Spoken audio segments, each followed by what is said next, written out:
मैं डॉक्टर सरिता दुबे, सहायक प्राध्यापक इतिहास, शासकीय दुर्गाधारी बजरंग महिला महाविद्यालय रायपुर।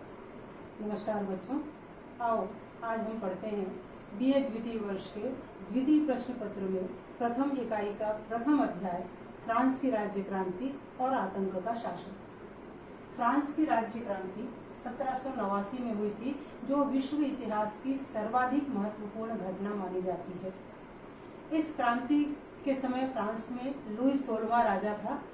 लुई 16वें के समय में क्रांति के अनेकों कारण थे, जिनको राजनीतिक, सामाजिक, आर्थिक, धार्मिक कारणों में मैंने बांटा हुआ है। अंतर्राष्ट्रीय घटनाओं का प्रभाव भी एक बड़ा कारण है और बौद्धिक कारण है।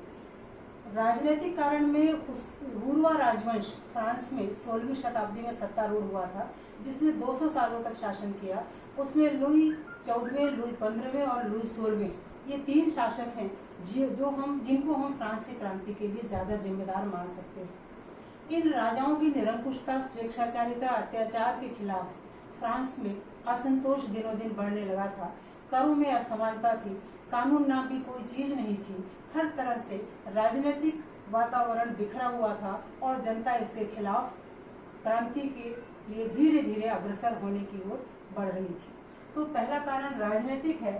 दूसरा कारण है सामाजिक असंतोष। फ्रांस का समाज 2 भागों में बटा हुआ था, विशेषाधिकार प्राप्त वर्ग और विशेषाधिकार रहित वर्ग, power class, powerless class. Powerful जो क्लास था उसमें कुलीन, पादरी और सामंत थे, जो राजा के चमचे थे, और विशेषाधिकार रहित जो वर्ग था वो जनसाधारण वर्ग था, जिसकी जनसंख्या 80% थी और केवल 20 वर्ग लोग उच्च क्षेत्र के थे या विशेष अधिकार से लैस थे। तो इस निम्न वर्ग और गरीब वर्ग के बीच में जो इतनी बड़ी सामाजिक खाई थी, ये सामाजिक असंतोष था। आर्थिक रूप से भी समाज 2 भागों में बटा था, अमीर वर्ग और गरीब वर्ग। गरीब वर्ग जो जिनके पास धन नहीं था उन्हीं से कर लिया जाता था, और जिनके पास धन था उन पर किसी प्रकार का कोई कर नहीं लगाया जाता था। तो आर्थिक असंतोष भी था। धार्मिक रूप से भी फ्रांस का राजतंत्र निरंकुश राजतंत्र था, कैथोलिक धर्म को मानता था, और फ्रांस में जो प्रोटेस्टेंट जनता थी उस पर वे अत्याचार करते थे। तो धार्मिक असंतोष भी था, धार्मिक मतभेद की खाई भी थी।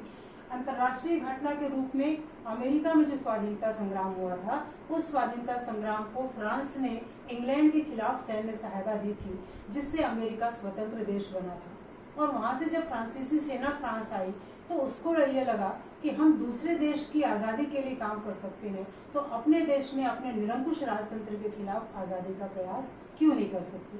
तो इस तरह से अमेरिका के स्वाधीनता संग्राम से इस क्रांति के लिए प्रेरणा लोगों को मिली। बच्चों, सबसे महत्वपूर्ण कारण है बौद्धिक कारण। बौद्धिक कारण के कारण ही इस क्रांति को बौद्धिक क्रांति या दार्शनिक क्रांति कहा जाता है। बौद्धिक कारण में वोल्टेयर, मॉन्टेस्क्यू, रूसो, दिदरो, क्वेसनो, ये सारे बुद्धिजीवी वर्ग थे, जिन्होंने अपनी लेखनी से, अपने विचारों से, अपनी पुस्तकों से फ्रांस की सुषुप्त जनता को जागरूक किया। वोल्टेयर एक बड़ा लेखक था। मॉन्टेस्क्यू भी बहुत बड़ा लेखक था, जिसने एक पुस्तक लिखी स्पिरिट ऑफ द लॉ, जिसमें उसने शक्ति पृथक्करण के सिद्धांत का प्रतिपादन किया। उसने बताया कि जिस शासन के जो 3 अंग हैं, व्यवस्थापिका, कार्यपालिका और न्यायपालिका, यदि जिस देश में एक साथ हो, एक ही व्यक्ति के हाथ में हो, तो निरंकुश रूप से वहां पर अत्याचार, स्वेच्छाचार का पालन होता है। इसीलिए इस शक्ति का विभाजन अलग अलग होना चाहिए, किसी एक व्यक्ति या किसी एक संस्था में नहीं होने चाहिए।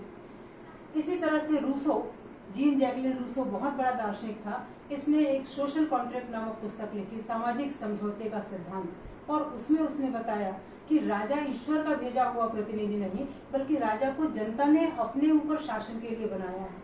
तो जनता जागे और उस राजा को नियंत्रित करे। इस तरह से रूसो ने भी अपनी लेखनी से जनता को जगाने का प्रयास किया। एनसाइक्लोपीडिया, आप जानते हैं एनसाइक्लोपीडिया क्या चीज होती है, जिसमें सारे विश्व की घटनाओं का संग्रह होता है। इसका पहला लेखक था फ्रांस का दार्शनिक दिदरो। इसने विश्वकोश लिखा, और इस विश्वकोश को जब फ्रांस की जनता ने पढ़ा तो उनको सारे विश्व की घटनाओं का ज्ञान हुआ। कुल मिलाकर के इन सारे चिंतकों ने अपनी विचार से, अपनी लेखनी से, अपनी पुस्तकों से फ्रांस की जनता को जगाया। और बच्चों, जब जागे तभी सवेरा। तो फ्रांस में जब लोगों में जागृति आई, और इसी बीच जो घटना घटी जिसको हम तात्कालिक कारण कहते हैं, स्टेट्स जनरल की बैठक का बुलाया जाना, 5 मई 1789। जब ये बैठक बुलाई गई जिसमें 3 सदन थे, अमीरों का सदन, कुलीनों और सामंतों का, पादरियों का सदन और सर्वसाधारण जनता का। तो जब ये तीनों सदनों की बैठक बुलाई गई तो तीसरा सदन जो जाग चुका था बौद्धिक क्रांति से, उसने ये तय किया कि जब तक हम यहाँ से अपने देश के लिए नए संविधान का निर्माण नहीं कर लेंगे तब तक यहाँ से नहीं हटेंगे। और जैसे ही ये सर्वसाधारण जनता जागरूक हुई तो ऊपर के दोनों सदन जो थे, कुलीनों, पादरियों और सामंतों का, ये सारे यहाँ से हट गए और इस तीसरे सदन ने वहीं रह करके एक शपथ ली जो घटना के रूप में कहलाता है टेनिस कोर्ट की शपथ, 20 जून 1789।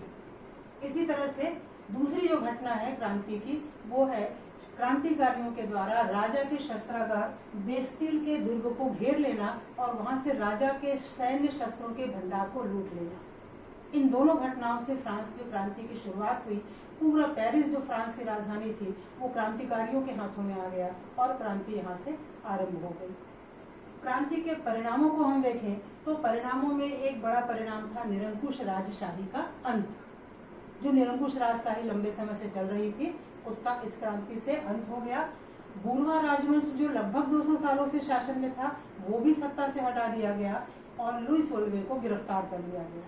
इस क्रांति की जो सबसे बड़ी देन है वो है स्वतंत्रता, समानता और बंधुत्व की भावना का आरंभ और विकास, जो संपूर्ण विश्व में विकसित होती चली गई इस क्रांति के बाद। ये तो है क्रांति का संक्षिप्त रूप। आइए अब हम देखें कि इस क्रांति के बाद क्या हुआ।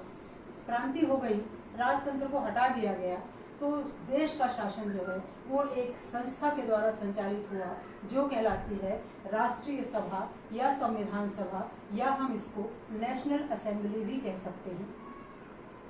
इस सभा ने 2 वर्षों तक 1789 से 1791 तक फ्रांस का शासन अपने हाथों में ले लिया और देश का संचालन किया। इस राष्ट्रीय सभा के कार्य जो हैं, इसमें सबसे बड़ा कार्य था सामंतवाद की समाप्ति। जिन सामंतों का वर्चस्व लंबे समय से देश में था उनको समाप्त करने की घोषणा इसके द्वारा की गई। दूसरा बड़ा कार्य किया गया मानव अधिकारों की घोषणा। मनुष्य के अधिकार, कर्तव्य, देश के नागरिकों के अधिकार, कर्तव्यों का निर्धारण, शासन के कर्तव्यों का निर्धारण, ये सारा कुछ यहाँ पर मानव अधिकारों की घोषणा के तहत तय किया गया। तीसरा बड़ा कार्य था विधानसभा, नए संविधान का निर्माण। क्रांति के समय देश में संविधान नाम की कोई चीज नहीं थी। जब जो राजा कुछ कहता था वो कानून मान लिया जाता था। कुल मिला के देश में 400 बार कानून बने जो राजाओं ने बनाए। संविधान नाम की कोई चीज नहीं थी। तो इस राष्ट्रीय सभा ने नए संविधान के निर्माण का निर्णय लिया और नए संविधान के अंतर्गत आने वाले समय में देश कैसे संचालित किया जाए इसका पूरा खाका विभिन्न नियमों के रूप में तय किया गया। एक बड़ा निर्णय, एक बड़ा कार्य राष्ट्रीय सभा का था विधानसभा का गठन, जिससे कि देश का शासन चल सके। विधानसभा के गठन के लिए 2 पार्टियां बनी जिनको जैकोबिन्स और जिरोडिस्ट कहा जाता है। जैकोबिन्स के 2 महत्वपूर्ण नेता हैं जिनका उल्लेख यहाँ मैं कर रही हूँ, दांते और रॉब्सपियर। और ये जो रॉब्सपियर था यही बाद में आतंकवाद का नेता बना था। तो बच्चों, विधानसभा के गठन के बाद में न्यायपालिका के गठन का कार्य भी इस सभा ने किया और न्यायपालिका के गठन के बाद एक बड़ा कार्य किया गया जिसमें धर्म पर शासन का नियंत्रण स्थापित किया गया। चर्च की भूमि का राष्ट्रीयकरण इस राष्ट्रीय सभा के द्वारा कर दिया गया। तो इस तरह से ये राष्ट्रीय सभा के कार्य थे। सितंबर 1791 में राष्ट्रीय सभा का कार्यकाल तब समाप्त हुआ जब जैकोबिन्स के अधिकार क्षेत्र बढ़ते गए, उनकी शक्तियां बढ़ती गई और फिर इन जैकोबिन्स ने राष्ट्रीय संसद का निर्माण किया।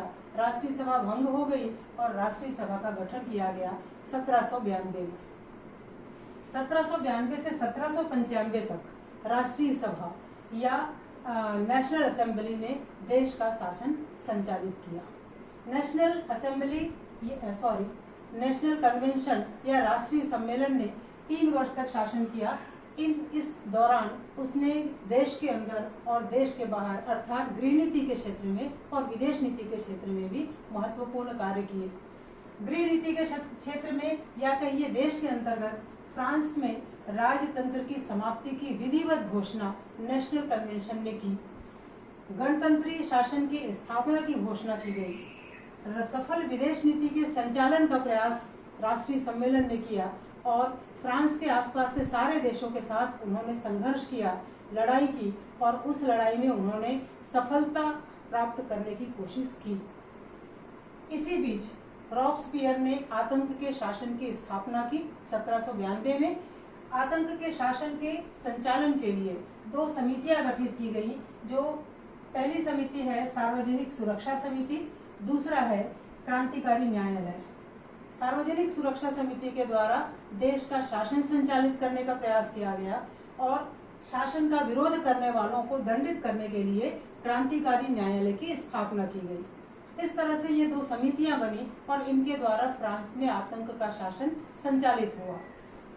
इस आतंक के शासन के द्वारा जो कार्य किए गए उनमें सबसे बड़ा कार्य था निरंकुश राजतंत्र के प्रतिनिधि लुई सोल्वे को मृत्युदंड देना, जिसमें लुई सोल्वे को फ्रांस में एक मशीन बनाई गई थी गिलोटिन, और जो भी विरोधी होता था शासन का उसको उस गिलोटिन में जिंदा डाल दिया जाता था और उसको मार दिया जाता था। तो लुई सोल्वे को भी इस गिलोटिन में चढ़ा दिया गया, जिसमें उसकी मृत्यु हो गई। उसके पश्चात एक बड़ा कार्य एक सामूहिक नरसंहार के रूप में, एक आतंक के उदाहरण के रूप में रॉब्सपियर ने किया। उसने विरोधी पार्टी जिरोडिस्टों के विरोधी लोगों को सामूहिक रूप से उस मशीन में डाल करके और उनका सामूहिक रूप से नरसंहार करके और विरोधियों को दबाने का प्रयास किया। इन दोनों नकारात्मक कार्यों के साथ कुछ सकारात्मक कार्य, सकारात्मक निर्णय भी आतंक के शासन में लिए गए, जिनके अंतर्गत शिक्षा और कृषि के क्षेत्र में सुधार कार्य किया गया और देश में शिक्षा व्यवस्था और कृषि व्यवस्था को उन्नत बनाने के प्रयास किए गए। अमीरों पर करारोपण का कार्य किया गया। ये एक बहुत अच्छा कार्य था आतंक के शासन के अंतर्गत, क्योंकि करों की वसूली जो थी वो क्रांति के पहले केवल गरीबों से होती थी और अमीरों के पास जो संपत्ति थी फिर भी उनको किसी प्रकार का कर नहीं देना पड़ता था। तो समानता के सिद्धांत के आधार पर आतंक के शासन के अंतर्गत अमीरों पर भी कर निर्धारण किया गया अब आतंक के शासन के द्वारा, और अनिवार्य सैन्य भर्ती का निर्णय लिया गया, जिससे देश की जनता में से हर परिवार से लोगों को सैन्य सेवा में जाने के लिए प्रेरित किया गया और देश की सैन्य व्यवस्था को मजबूत किया गया। और इस तरह से आतंक का शासन स्थापित हुआ, जो दोनों ही तरह के कार्यों के द्वारा जिसने देश की शासन को, देश की व्यवस्था को संचालित करने में सफलता पाई। तो नमस्कार बच्चों, ये है फ्रांस की क्रांति से लेकर आतंक के शासन तक का संक्षिप्त विवरण, जो आपके सामने बहुत ही सरल शब्दों में मैंने प्रस्तुत किया। धन्यवाद।